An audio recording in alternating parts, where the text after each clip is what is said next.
I used to do lots of things.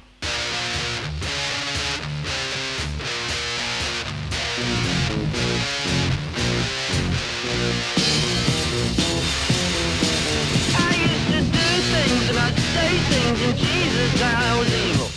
Take things and break things and Jesus I was evil. I never shook baby. Hello, Mr. Newlywed boy. Welcome back.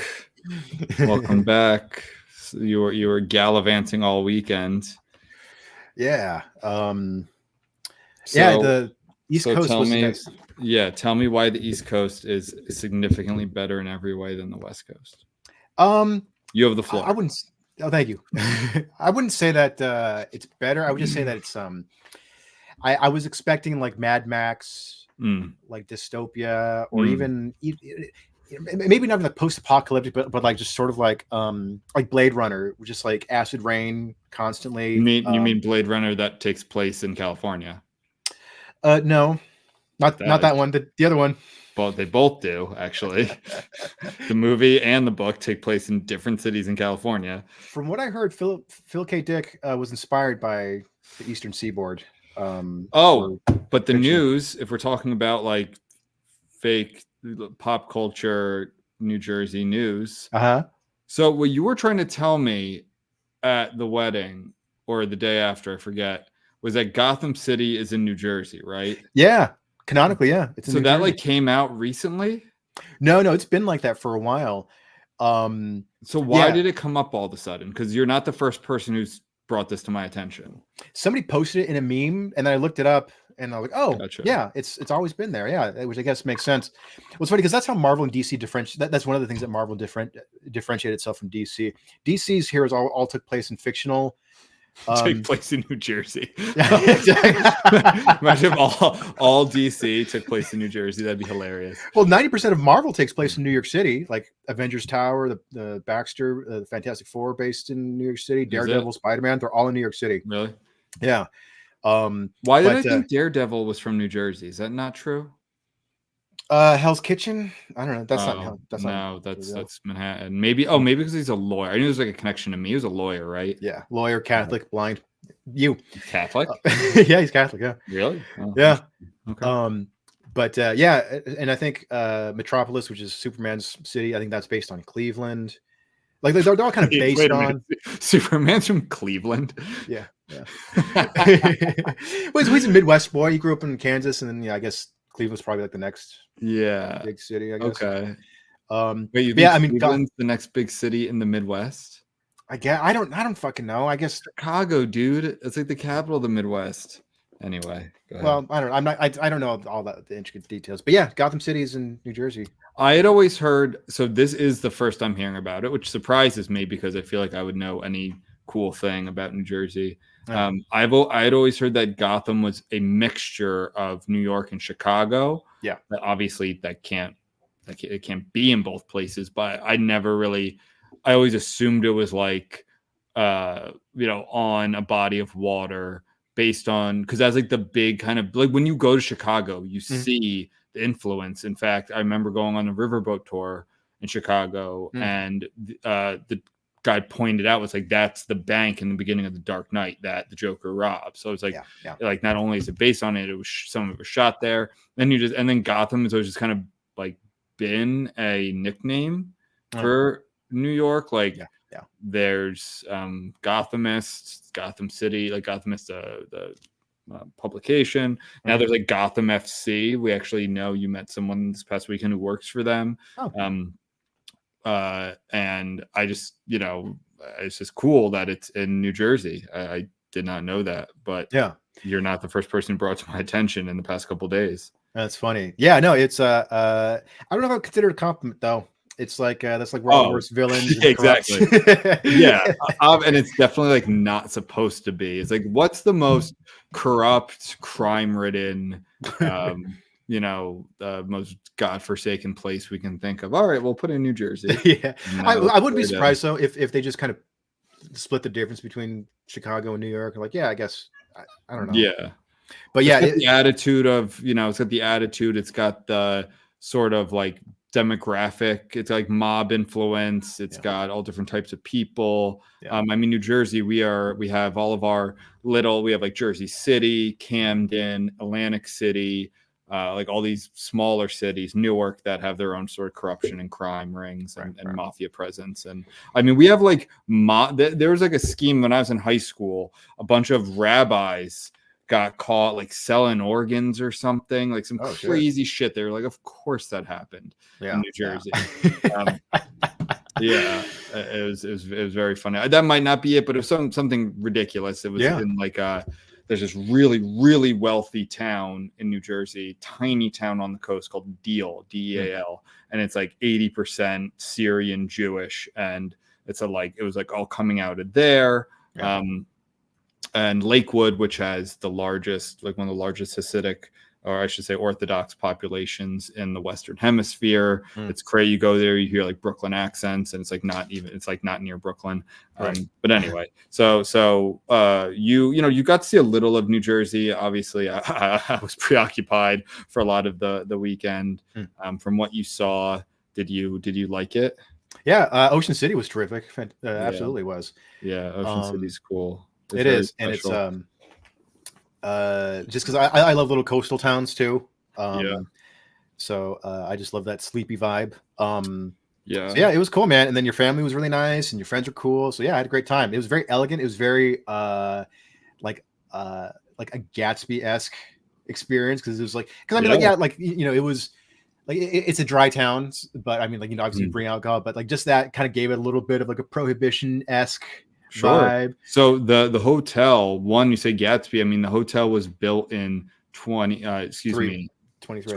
1923, right? Because when we were visiting it was 1924. I think it's one of those. It's like 101 or 101 years old. There was an article that came out recently tying all this together, that like the mob would meet in Ocean City, I think because it was a dry town and it was like not unsuspecting, like the mob in Atlantic City, the mob in Philly, like they would meet in the basement of that hotel. Of the Flanders. And I forget why exactly, but I guess maybe it was like kind of unexpected, right? Like you'd expect them to meet somewhere in Atlantic City.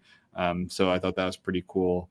I would like to show you a lot of, I especially am fond of like the southeast part of the state. I think it's kind of got its own culture. Where I'm from is very influenced by New York, and southwest New Jersey is very influenced by Philly. It's like kind of just metropolitan. So like the other pockets of New Jersey I really appreciate. There's kind of like the what I would call the Kevin Smith part of New Jersey, which is like the Monmouth County. It has its very own, it's like, that to me is like as pure Jersey as you get. It's Springsteen, New Jersey. It's Kevin Smith, New Jersey. Sort of Bon Jovi. I'm not even kidding. That's where all those people are from. Like that sort of area, and it's got its own culture.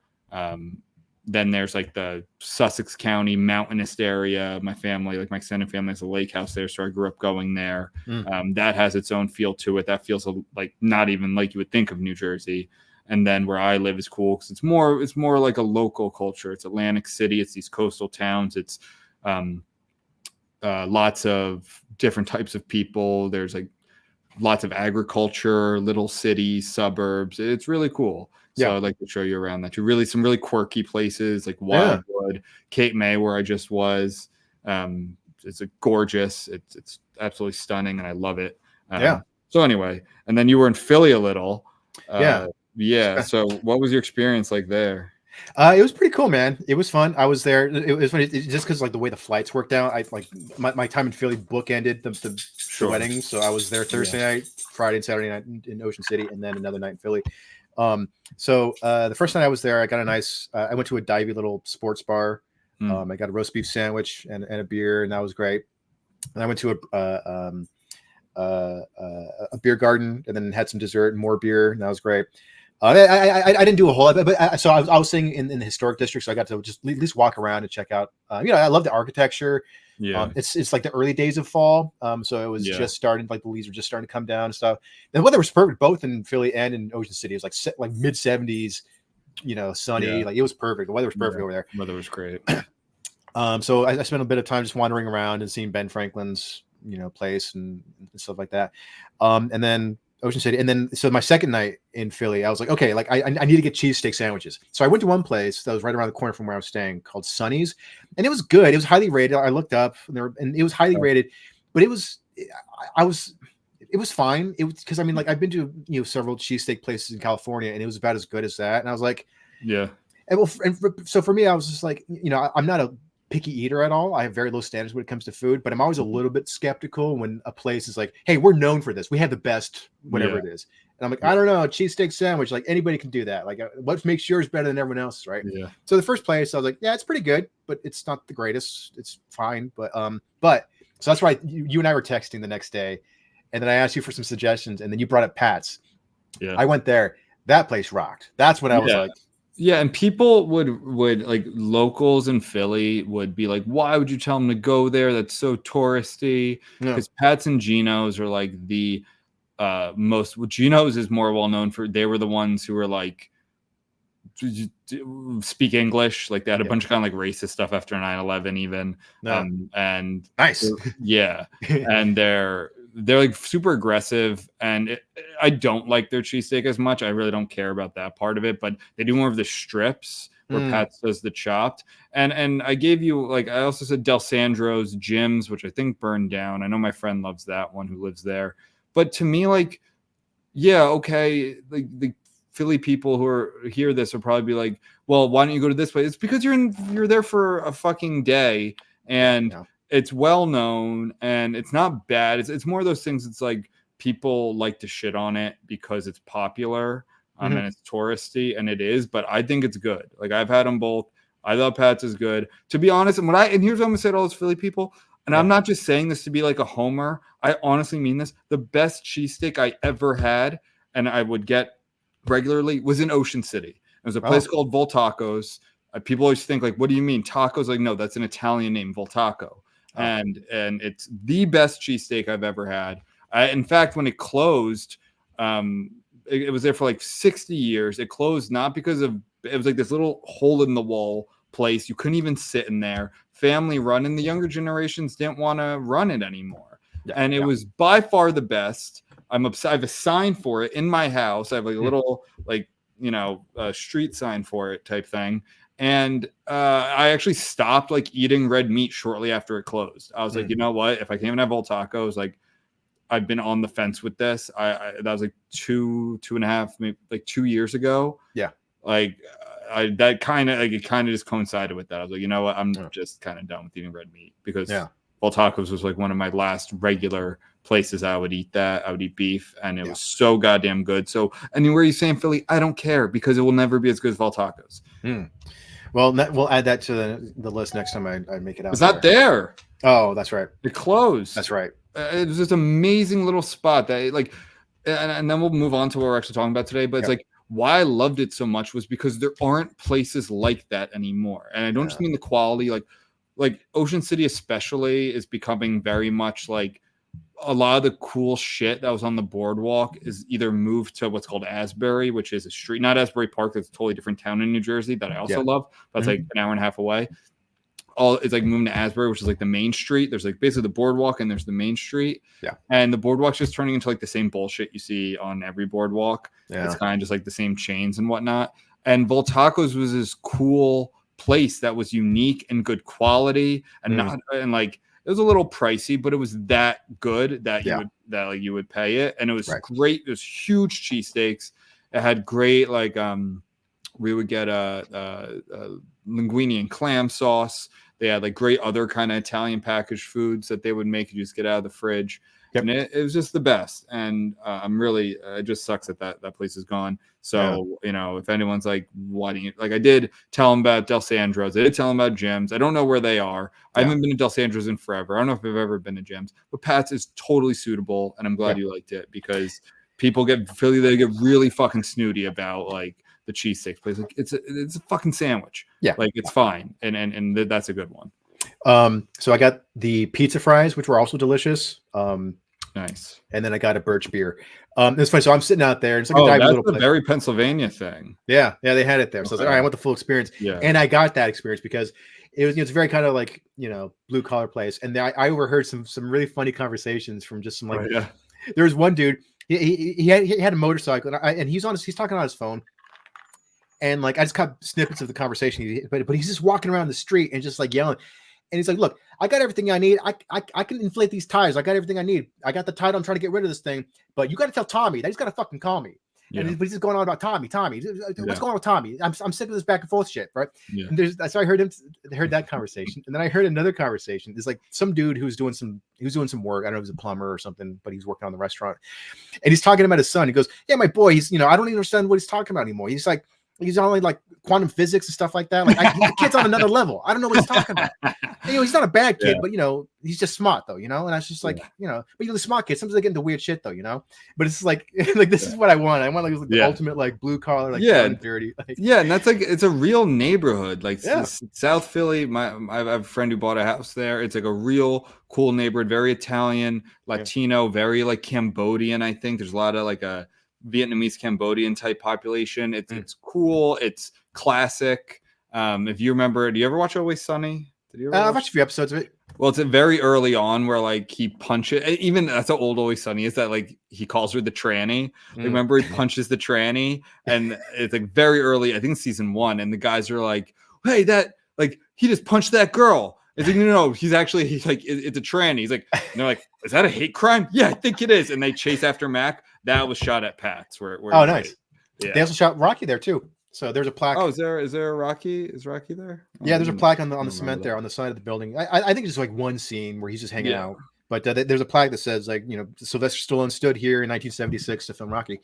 I also did the Rocky Steps. The Rocky Steps. Yeah, that was cool. So I just got, I did some of the touristy things, historical stuff there. But it was cool. It's fun. I'll definitely check out Philly again too. Yeah, I'm glad you didn't get fingered.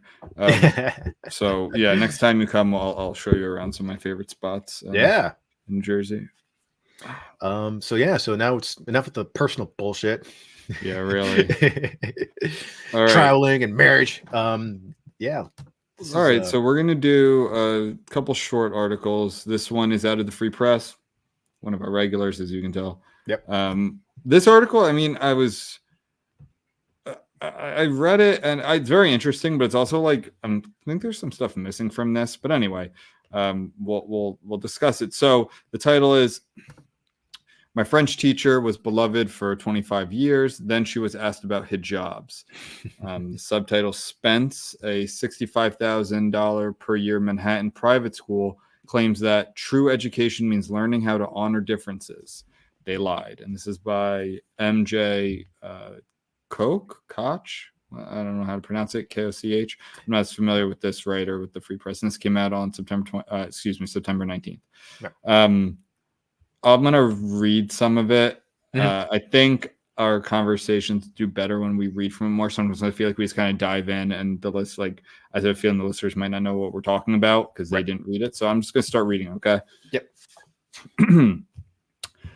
At the Spence School, a Tony all-girls private institution on Manhattan's Upper East Side, Anne Protopapas was larger than life. Bonjour, she'd smile to students, wearing her quintessentially French red lipstick with Play-Doh tucked under one arm and croissants in the other to offer her next class. For a quarter of a century, generations of young Spence women adored our Madame Proto.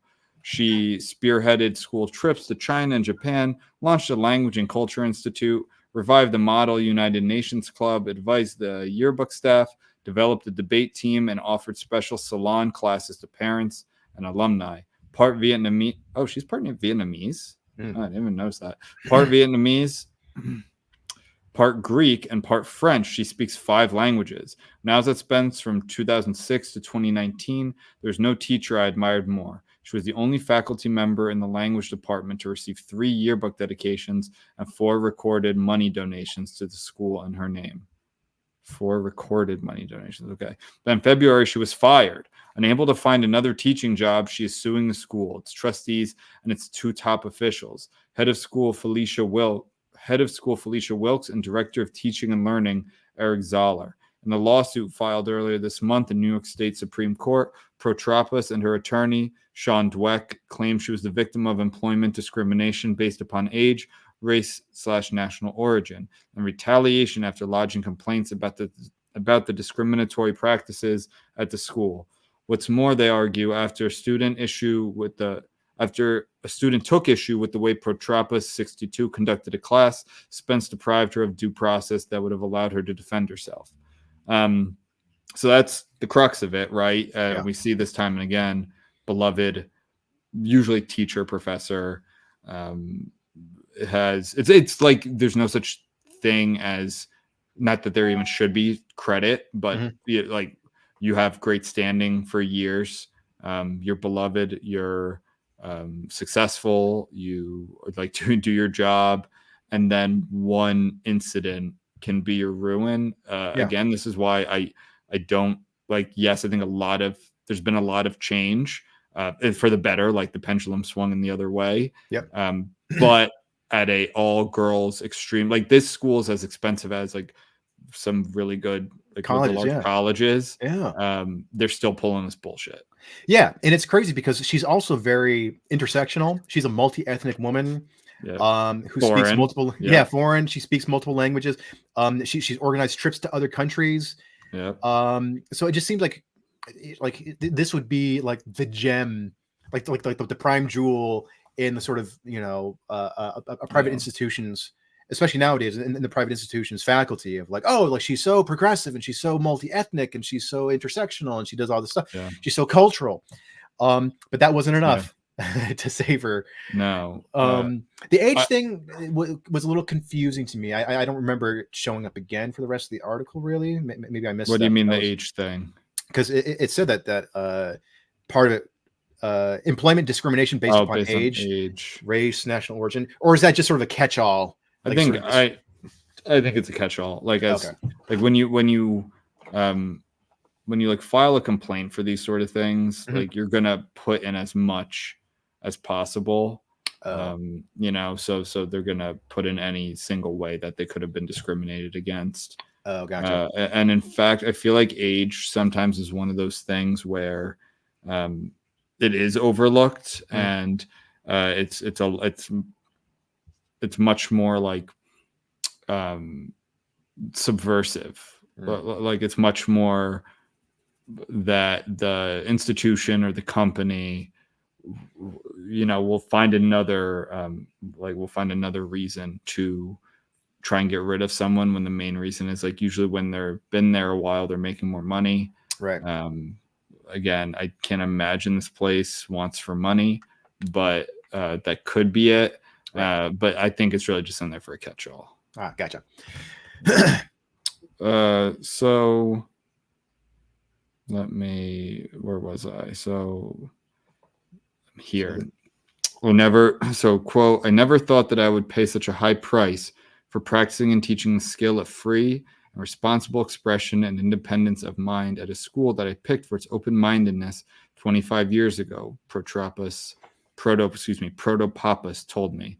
I've done nothing but serve this school. You see it, you see it again. It was kind of the liberals of 25 years ago. They were the ones who were the open mind. And also like a lot of these schools did have speech codes. They did have political correctness bullshit that is just similar to what we have today, but in a different form. But in many ways, yes, there was more of a social conservatism that was authoritarian, and it was the liberals who were being more open-minded. Right. And then when that stuff became mainstream, anything that that went against it had to be silenced. And this exact example of that. So Protopopoulos' firing stems from a May 2023 incident that took place in her advanced French class, which was being taken by 8 Spence seniors. Out of the blue, according to the complaint, one student asked, "Why did France ban the hijab?"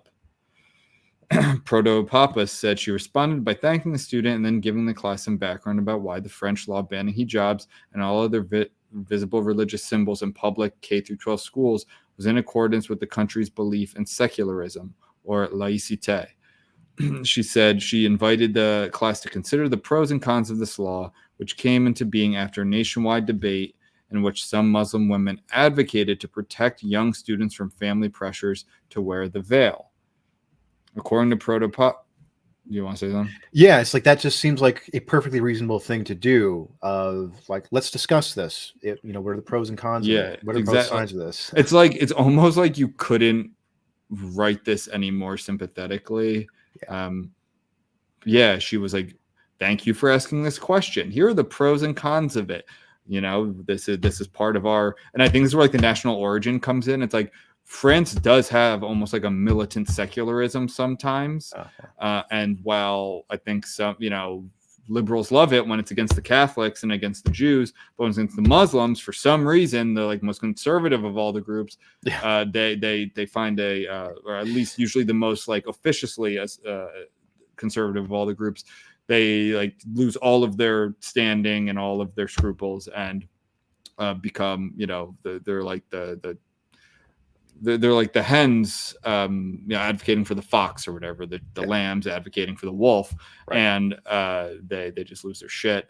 But even here, it's like I'm sure there were lots of weird bedfellows, like Muslim women were advocating for this law. It's like people are, oh, it's a choice. It's like, you know what? I'm sorry, like it's not a fucking choice because these girls, and I'm using that word deliberately, girls make these decisions at like 12 or 13. Right.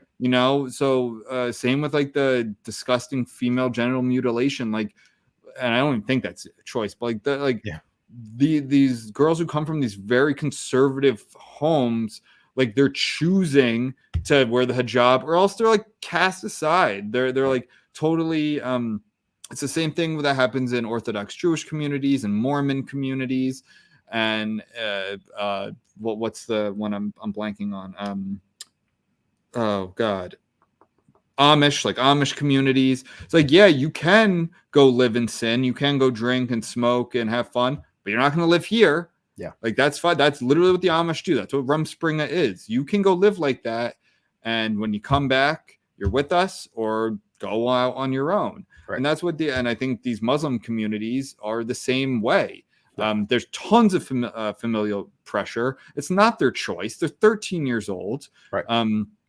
And I think that it speaks to these Muslim women who advocated for this law to assimilate more into the culture. I'm a huge, this is why I kind of love the French, and I don't want them to bend on this. I love, like, you should assimilate into cultures that are great. Like France is a great culture. It is the kind of, I think I consider it like the gem of Western European civilization, and I say that as an American, and I think like if I was French, I would try to assimilate into France, and this is why sometimes they have issues with these communities that don't want to assimilate. They want all the benefits that come with living in a Western civilized society, but they don't want to assimilate, and I take lots of issue with that. So real quick, just the structure of the article just cracks me up too, where it's like it and I'm not insulting the writer of the article, but it's like this particular case follows so many others just like it, where it's like this person got fired or canceled or deplatformed or shamed and humiliated in some way, and here's the incident. So you read the incident, you're okay, cool. So what did they do wrong? Yeah, they're like, oh, that was it. That one little thing was the thing that got them in trouble. Yeah, and I'll give more context here as I go on of what transpired was, according to Protopapa's, I'm a nightmare with this name. Protopapa's complaint, the student who had asked the question, Sarai Wilkes, unexpectedly burst out of anger and displayed an uncharacteristically emotional and intensely personal reaction to the discussion, focusing on how unfair the French law was to her friend from her former school on the West Coast who wore the hijab. Sarai is not just any student. She's the daughter of the head of the school, Felicia Wilkes, who began her tenure in July 2022. The next day, Sarai returned to class, the last day of her senior year, and expressed even more anger, as if she had been inflamed, according to the complaint. She also tried but failed to get her peers involved and join in her outrage. She was very disappointed to be unsuccessful and to remain isolated in her anger. So I want to stop right there. That is a difference, though.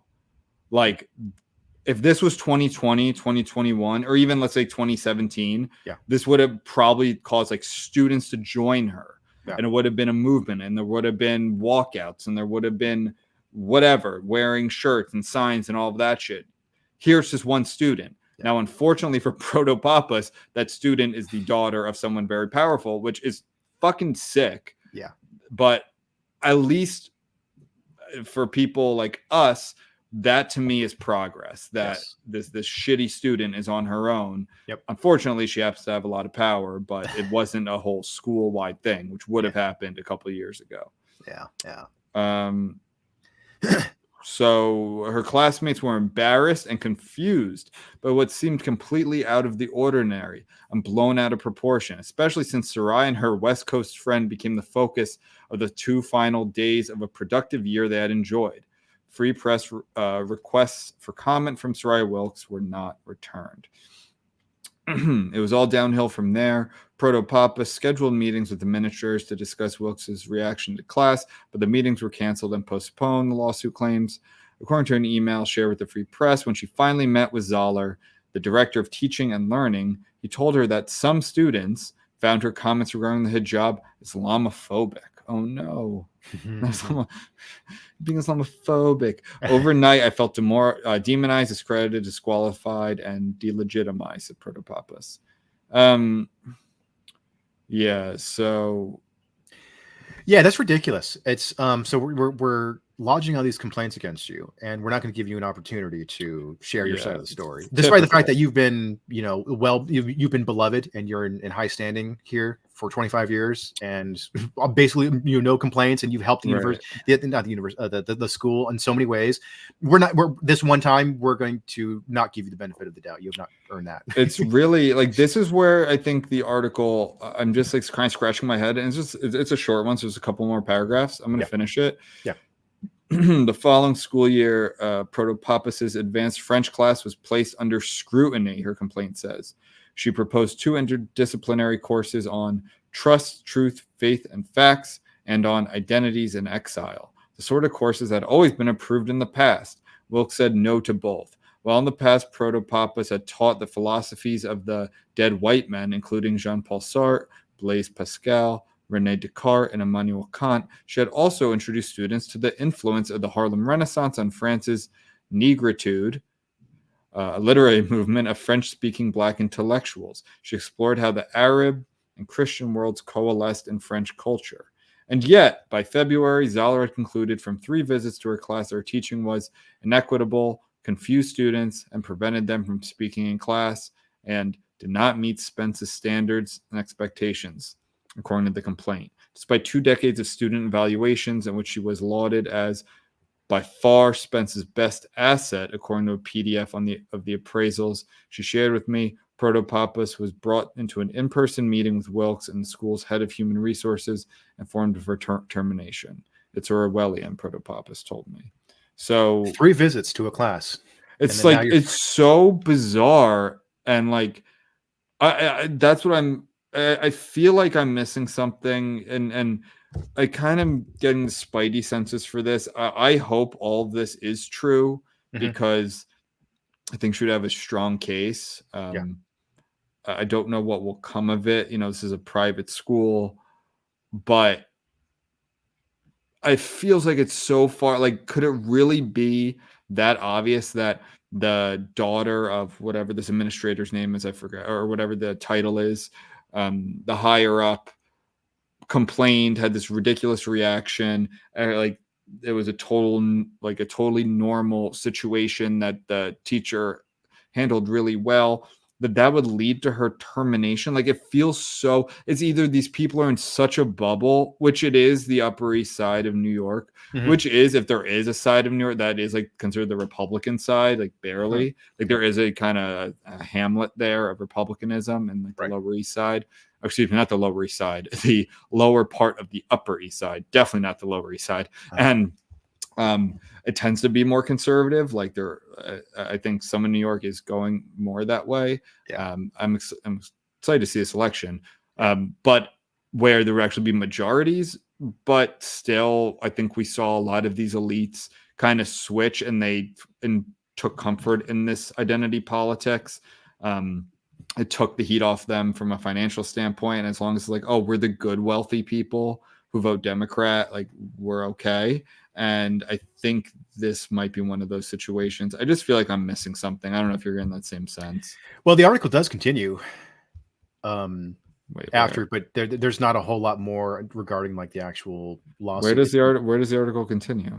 In the email that you sent me, it has the full article, because that one, the link is for what do you call it? This is paywall. But this was so much of it. There's more? Yeah. Oh, I didn't know that. Yeah. Can you see more? Yeah. Oh, so okay. Do you want to read it? Yeah, sure. I'll read more, because I did not know that. Yeah, I mean, there's not a whole lot more substance. It gets more personal. So Gotcha. the author of the article was a student of Protopopus. Right.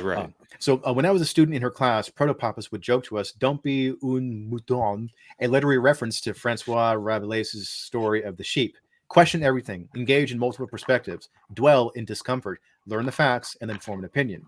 Education is to make the unfamiliar familiar, but also to make the familiar unfamiliar, she told me. Is a school that can feel like an echo chamber of progressive thought. Yes, after Donald Trump was elected in 2016, I recall several teachers effectively canceling class to let students air their feelings about the death of our nation. Protopop's approach was radical and liberating. So yes, she interviews more alumni from of the professor of the teacher. And I was kind of saying the same thing that she did. It's kind of tough love, but encouraging her students to kind of develop independent thought and look at all sides of a particular issue. So Spence purports to foster diversity of thought. The Civil Discourse Statement on its website asserts that true education includes learning how to honor differences and entering into conversations with curiosity and a truly open mind. The school has a director of institutional equity and a student equity council. And Protopopus' suit says even a consulting firm was enlisted to advise faculty on practicing better disagreements in the classroom. Better disagreements? It's so stupid. That's great. Oh, I love that. Better disagreements. Oh my God. I did not see this part. It says this post is for paying subscribers only, but there's so much of the post. I thought it just ended. Yeah. I was like the next post or something. Like I didn't. Oh yeah. Yeah. It's got the full thing. I don't even know how you got a hold of this. Like, are you a paying member? No. Oh, well, I'm looking at the email that you forwarded. Are you? Yeah, I'm looking. No, I'm not. So how are you reading all this? In the email that you forwarded me, it doesn't list. It doesn't have the rest of the article. I might become. What does it cost to become a paying member for the Free Press? I didn't even. Probably not much. Oh, I might become one. I did not realize that. Oh, maybe because I have to sign in. Oh, maybe that doesn't make sense. Okay. Anyway, I'm is there more? Yeah. Better disagreements is an amazing line. Yeah. It's just such a vague thing. Like, it's just sort of like do better. We want to have to do better sort of thing. Just this vague, like, what do you mean better disagreements? What do you mean by that? Better disagreements. She talks about that's our tagline. That's going to be the tagline for this episode. And then Joe find better disagreements. To some top leaders at Spence, however, the lessons that Protopopus' students have clung to for life were insufficient to justify her tenure. The implication was that I was not DEI enough, said Protopopus, whose parents were born in Vietnam, a former French colony. Ironically, since I was fired, teaching French at Spence appears to be a white privilege, noting that there are no longer any full-time French teachers of color at the school. Oh, man. Many of the more old school Spence teachers who were beloved by students have left in recent years. Some alumni told me that the 132-year-old school is also moving away from humanities courses like advanced French and towards STEM fields as a way to preemptively kill any contentious discussions of political and social issues. They worry that if Spence abandons more teachers like Protopopus, they might not want to send their daughters there, and they won't donate a dime. Just as with many elite prep schools that have strayed from the model of academic excellence and free expression, the school risks becoming unrecognizable. So yeah, it just kind of goes on from a more personal perspective, but I'll just read the last couple of paragraphs here. Protopopus told me the suit is not only about her, it's about the students. Spence is not honoring the voice of the students. The teaching profession is under attack, she added. Independence of mind seems less and less safe. How are we going to have a democracy if we don't teach that skill? Yeah, I mean, it just cracks me up, with establishment Democrats going on and on about, we need to save our democracy. Yeah. Did you see, this is from like a week or two ago, but Rob Reiner tweeted, the famous movie director. He's also yeah, but he tweeted something along the lines of, in order to save our democracy, we need to curtail Elon Musk's X and get rid of third-party candidates or something like that. But it's something where it's like that, you want to limit the number of choices in order to save democracy. That to me that was one of the final. I mean, look, I strayed from the Democrats a while ago. I think they're pretty awful for the most part. But that to me was like when they would be like, they rigged the whole primary for Biden.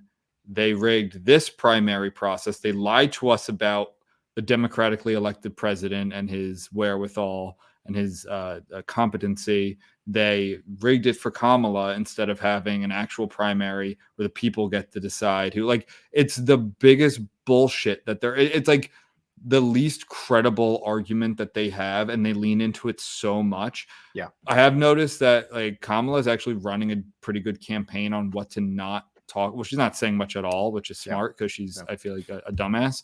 But like in terms of the idea, like she has fled, and one thing I can't, like, she doesn't stand for anything. She is a total chameleon, and it's like, well, yeah, but so is every politician. Yeah, but she's exceptionally so. She's fled every like far left. She ran to like the far left of Bernie in 2019. In 2020, actually, she didn't make it to 2020. And then like before that, she was like much more of a centrist and like hard, tough on crime. And now she's trying to do that again. But she has strayed a lot from the pearl clutching, kind of Hillary Clinton, like think of the children, democracy shit, identity politics shit, which I think is smart. I think people don't like that. Like, I think people voted for Biden despite a lot of that stuff, and I think that's almost what turned a lot of people off to the Democrats. They voted for Biden because there's COVID and Trump was being an idiot. So anyway, I do think that in that sort of politics is going by the wayside, at least for a little. And I do I'm sad to see this because this feels like a very 2020 story. It feels like we're missing something.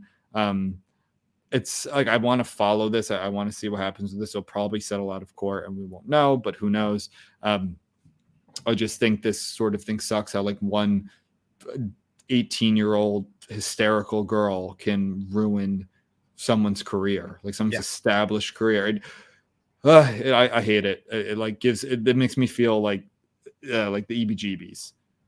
Yeah, no, this how precarious this situation, like how precarious some people are in, and just because to be honest, you could say like, well, look what you got yourself in. Like, don't go work in a private all-girls school in Manhattan if you don't.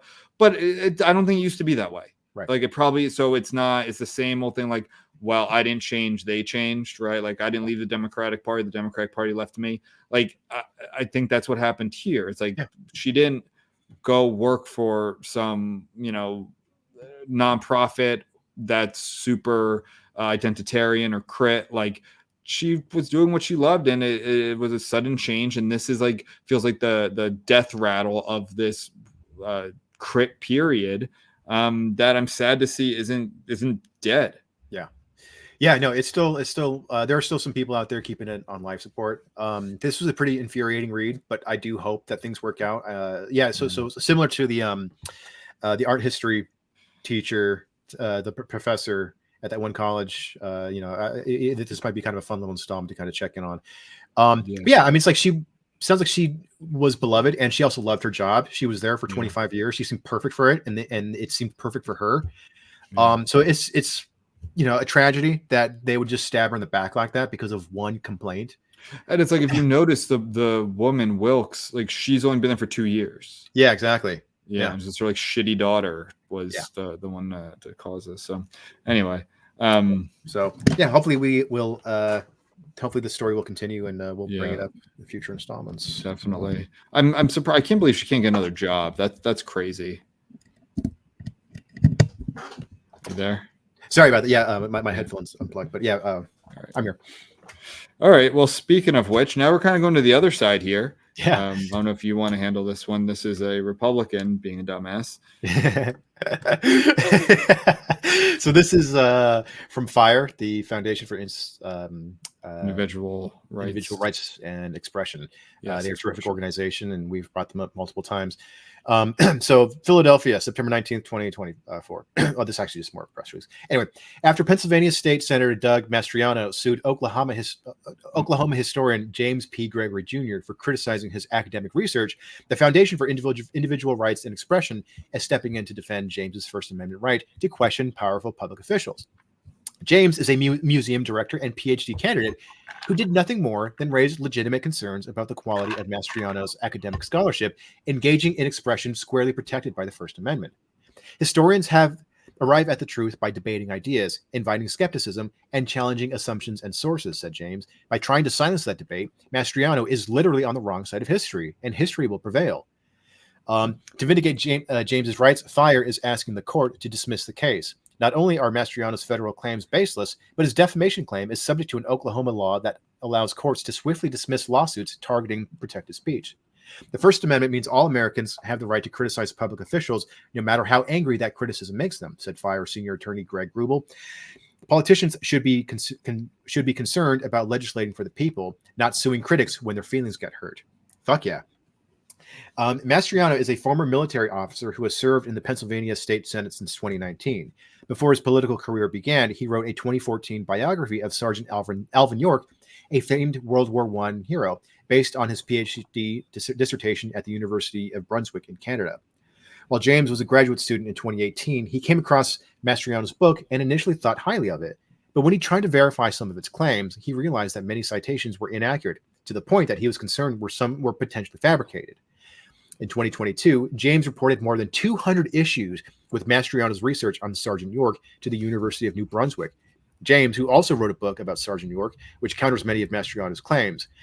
The academic dispute became major headline news when Mastriano became the Republican nominee for Pennsylvania governor, and reporters began scrutinizing his past. Yeah, that always sucks. It's like, no one knows this shit, and then you run for something, and everyone starts looking into flipping over every rock. Yeah. I think it's good though. It keeps certain people from running for office. I would think. Yeah. There is this. I think is a great example of sort of using the internet and to like bring people's past to the fore, like in a good way. I think where it's like you're a public official, you're in the military, you wrote a book, you presented yourself as an expert on this thing, and you're running for office now. And instead of owning up to this, you're suing somebody for calling you out. This is another example. I don't know what it is today. It's like, what am I missing? Like, how could he possibly think that this is any sort of credible case? Yeah. Well, like this seems so obviously protected by the First Amendment. It's like you're a public official who ran, like an elected official who wrote a book with citation. Like I'm sure Doug Mastriano, if you don't remember, this is the guy who got smoked by Josh Shapiro in the Pennsylvania gubernatorial race last time. He's definitely like a MAGA type Republican who like is just not like they just did not do well at all. Like even like Dr. Oz had the same election, like had a closer election, right? I believe, to Fetterman, who still won, but Mastriano just got smoked. And it's like, I'm sure this guy would be cheering for when Chris Rufo looks into, these liberal academics or politicians for plagiarizing and all of that. It's like this guy's doing the same thing. Yeah. And in fact, I'll let you get to it, but I mean, this just seems like you're making an enemy of. Well, I'll just say it like this. This guy Gregory says it's like I actually usually vote Republican. But I'm also a historian. It's like, yes, thank you. Take that logic and just apply it to journalists. Yeah. Like I understand a lot of these journalists vote Democrat, but you still have to be a journalist, like not a hack. And that's what this guy's doing. And he's getting sued for it. It's like you're gonna make a Democrat out of him. I know exactly. Just out of spite, because people are pretty binary, to be honest. It's like, well, this guy's suing me, trying to ruin my life. Yeah. Like, I'm gonna vote for the other team. Like, Yeah. I don't. Some people, that's simple. In May, Mastriano filed a lawsuit in Oklahoma against James, the University of New Brunswick, and dozens of its faculty members. Oh, so he's suing his alma mater, huh? Mastriano accused James of defamation and, bafflingly, of violating the RICO Act and the Sherman Antitrust Act. The RICO Act. What? The RICO Act was created to curb organized crime, and antitrust laws target monopolies. But James broke no laws, and no one has a monopoly on the truth. What the fuck? First of all, I want to take away Doug Mastriano's Republican card. What self-respecting Republican goes to college in Canada? Yeah, like exactly. Yeah, like, dude, you phony. You go to college in Canada. What, Old Brunswick wasn't good enough for you? Yeah. Well, actually, I mean, that would be in England. That'd probably be just as bad. Oh yeah, you're right. Forgot about that. But yeah, the RICO Act. I want to see. Actually, I want to see this lawsuit. I'm sure I could. I bet you it's public. It has to be public record. I'm gonna look it up and see. Yeah. I'll do that. Yeah. Mastriano's lawsuit is a threat to academic freedom, said fire attorney Sarah Barenhout. Historians settle debates in the marketplace of ideas, not the courtroom. And they certainly don't argue that their critics are racketeers like Al Capone or John Gotti. Mastriano's lawsuit is a textbook example of a strategic lawsuit against public participation, also known as a SLAP. SLAP suits are intended to chill speech by forcing the speaker to defend themselves against costly and time-consuming litigation. Yeah. To prevent this sort of abuse of the court system, Oklahoma passed the Oklahoma Citizens Participation Act in 2014, which allows a defendant to file a motion to quickly dismiss a lawsuit targeting First Amendment protected speech and makes the plaintiff responsible for paying the defendant's legal fees. More than 30 states have similar anti-SLAP measures, but residents of the other states are perpetually at risk of facing censorship by lawsuit for speaking their minds. Yeah, this is... I want to see what states have. Does New Jersey have one? James's plight is a perfect example of why robust anti-SLAP protections are vital to expressive freedom, said Grubel. Otherwise, the First Amendment is nothing more than a luxury for those who can afford to fight off an expensive lawsuit. It doesn't matter if politicians use laws or lawsuits. Censorship is censorship, and fire is here to fight it in all its forms. Hell yeah. Dude, fire rules. Fucking love fire. Fire's great. Yeah, I love them too. Yeah, and they're nonpartisan. I'm glad that they're taking the fight. They're just what the ACLU used to be. Yeah. I'm looking up here. So New Jersey has what's called. Okay, this is good. Murphy did something not shitty. UPEPA took effect on October 7th of 2023. Not a great day. Yeah. And it drafted. So this is the same thing as a model law designed to prevent abusive litigation known as SLAP, aimed at silencing free speech. Good, yada, yada. New Jersey became the 5th state to adopt UPEPA, following Utah, Kentucky, Washington, Hawaii. So it's fun. It's like as red of states as you get and as blue of states as you get. Yeah. It's Utah, Oklahoma was one, Kentucky, and then you have Washington, Hawaii. I'll look into this more to get into the nitty gritty. Let's go look at California. Yeah, I'm looking at it right now. Oh, does it have it? Yeah. Yeah, looks like it does. California, good. Provides for a special California's anti-SLAP statute provides for a special motion to strike a complaint where the complaint arises from activity exercising the rights of petition and free speech. The statute was first enacted in 1982. That's cool. So what state doesn't have it? It looks like every single state's listed here, but it said only 30. I don't know. I'm trying to think of states and then see if they're here. Florida, maybe? No, it's right there. Oh. Unless it's just listing. Florida has 2 anti-SLAP laws. Oh, good. Okay. Okay. I don't know. This looks like it's every state. So. Well, anyway, so what do you think of the RICO thing? I don't get it. Like, that's why I want to read this. That's what I'm saying. Like, I'm feeling I'm just missing shit. Like, how is there a RICO? How is that even? Like, what? So unless this guy filed it pro se, like, what self-respecting lawyer would file this case? I don't know. Is he representing himself? That's what pro se is. So I don't know. That's what I'm saying. Unless he's representing himself, then, and also like, dude, I think Oklahoma would have pretty favorable laws to a First Amendment. But then again, you could be wrong. I think every state has it. So anyway, yeah, they have good anti-slap rules. But yeah, it just yeah, I mean, like if he's representing himself, like, is it like, did you just look at a book of like legal terms? It was like, yeah, oh cool, I can sue everybody at the same time, RICO. He probably thinks it's like a very quick and efficient way to get rid of all of his enemies at the same time. Yeah, and it's like, no. So, well, it's funny. The only reason I know about RICO is because of The Dark Knight. Oh yeah, the movie, yeah, where Harvey Dent is trying to take down the mob. So it's like you can just charge all of them like as a criminal conspiracy or something like that at the same time. Yeah, I don't see how. So I looked it up in the AI real quick. It only says 2 states, Alabama and Michigan. Oh, she says they do not have anti-slap laws, but I think all the others do. Huh? That's a bummer.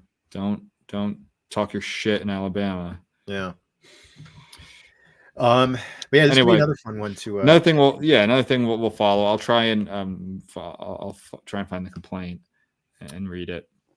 So the historian reached out to the New Brunswick College and said, "Hey, you know, your boy, he's been lying." Yeah. That doesn't seem like a conspiracy. That doesn't seem like organized crime. I don't even get it, which is why I need to read this to see what is his theory of the case? Like what did this guy do that can even merit, even possibly merit these allegations? Antitrust? That's the thing. I honestly don't know. It just seems like he was checking the footnotes or the end notes and being like, this book doesn't exist. Like some of them said, like, we're just fictional. Yeah. So we'll see. Doug Mastriano's not doing too well. Where is he from? Like, I want to see, and then I want to see, like, what's his district? And then are you going to shame them? Let's see. Doug Mastriano. Dude, far right. He might be far right, but that gets thrown around a lot. Yeah. But then again, the horseshoe thing, like this hypersensitivity, right? So I don't know, maybe which is what pisses me off about it. Yeah. Oh, he's born in New Jersey. Oh my god, that's gotta hurt. Oh no. Oh no. Oh my wait, he's born in New Brunswick, New Jersey. And he went to school in New Brunswick, Canada. What's this guy's problem? Why would he do that? What you think he did on purpose? He's felt. I can't imagine that those two places are similar. Yeah, that's funny.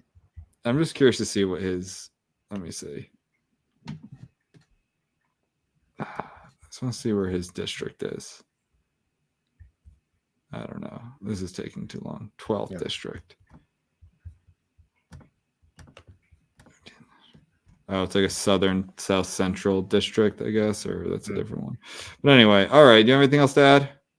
No, except fuck Mastriano.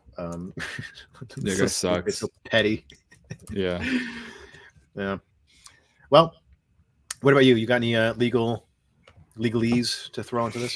No, because I don't even know what I don't know enough facts. Like, just said the historian was just like looking into stuff and checking works cited, and so I don't know. That's why I'm curious. I want to be like, what actually happened here? Right. That this guy did. I mean, I don't know. Just like some Republican historian from Oklahoma does not seem like the shit stirrer. That's what's so funny about this. This isn't like some real snarky Columbia grad at like NPR or something that I could see Mastriano just be like, fuck it, sue him. Like it's like some guy from Oklahoma who liked the book so much that he started looking into it more and was like, wait a minute, this doesn't track. That's what's ironic about it, is that like he actually, it's not he was gunning for him. He was a fan. Yeah. It's stupid and petty. So even the defamation thing, because I mean, like, so the historian said that he was worried that some of the information in the original book may have been fabricated. That still doesn't seem like much of a something to base a defamation case on. You know what I mean? It doesn't seem like it's like, yeah, I can't find any information. Did you make this up? Yeah. You've just been served. Defamation is also a very high bar for a public figure. So unless you're in the UK, aren't they pretty loose? But the UK is not even a free society. That's true. They're ridiculous. Yeah. So this seems like a really stupid case, and I hope it gets tossed out very quickly and swiftly. Probably will. I agree. And now if this guy, I don't know, I was having too much trouble trying to find, like, is Mastriano even still a politician? Like, he ran for governor, so maybe give it a seat. I don't know. But like now even like a primary, like any Republican against him would be like, this guy's such a pansy. Yeah. He sued a historian because a no-name historian. Yeah. Like he really did Streisand affect himself. Yeah, seriously. Yeah. So anyway. All right. Well, that does it for episode 144. Yeah. 144. So, all right. Next week we start. Yeah, we're starting Horror Fest. We'll be doing 4 to 5 straight episodes of horror subgenres. We'll have Jim back on if he wants to come back on. Usually does. Yeah. And so send us any topics, movies you want us to talk about, or interesting subgenres too. If there's any, because we covered some pretty big ones last year. We did like slasher and zombie, exorcism. Yeah, so we've decided on a couple. We're going to sign some more. Yeah. But if you get it to us quickly, we'll do an episode 1 week on what you want us to do. Yeah, send us to some weird parts of the horror genre. That might be kind of fun to go there. But yeah, everybody, stay reckless, fight the crits. Fight the crits. Later.